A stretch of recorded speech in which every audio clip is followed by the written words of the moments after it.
Hi hello नमस्कार, मी सुप्रिया आणि तुम्हा सर्वांचं स्वागत आहे आपल्या एका नवीन व्हिडिओमध्ये। ज्यांना हेल्दी खायची सवय आहे किंवा जे डाएट करतात त्यांच्यासाठी आज एकदम जबरदस्त अशी रेसिपी आहे। हाय प्रोटीन डोसा किंवा तुम्ही याला चिला म्हणू शकता। हा आज आपण बनवणार आहोत।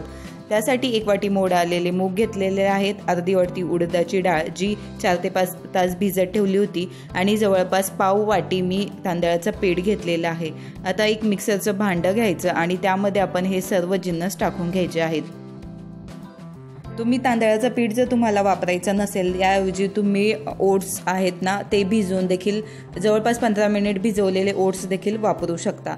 मस्त यामध्ये हे तिन्ही देखील मिक्स करून घेऊ। आता यामध्ये चवीनुसार तुम्ही यामध्ये जिरे टाकू शकता, कोथिंबीर टाकू शकता किंवा एक बारीक चिरलेला कांदा देखील टाकू शकता। मी या ठिकाणी फक्त मिरची टाकून घेतलेली आहे आणि आता छान याला थोडं थोडं पाणी टाकत आपली याची पेस्ट बनवून घ्यायची आहे।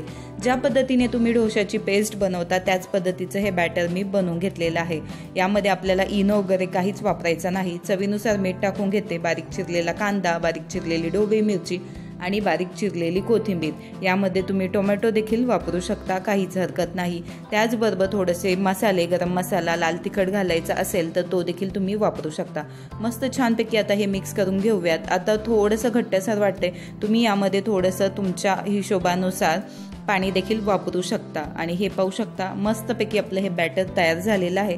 दुसरीकडे डोशाचा पॅन देखील गरम करायला ठेवला आहे, त्यामध्ये मी तूप लावून घेते। तुम्हाला तूप आवडत नसेल तर थोडंसं तेल देखील वापरू शकता। जे एकदम डाएट करतात प्रॉपर मेजर घेऊन त्यांच्यासाठी त्यांनी तूप नाही वापरलं तरी देखील चालेल।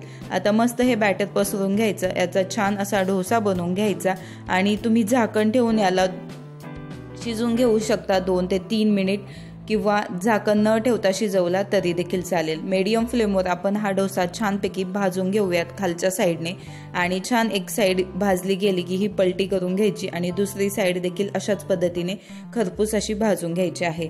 आणि मस्त तुम्ही हा दह्यासोबत किंवा कोणतीही भाजी बनवली असेल तर भाजीसोबत खाऊ शकता। आता या ठिकाणी मी दही आणि मी जी हिरवी मिरची बनवलेली आहे तिखट ती देखील याबरोबर घेतलेली आहे। रेसिपी आवडली असेल तर नक्कीच ट्राय करून लाईक करा।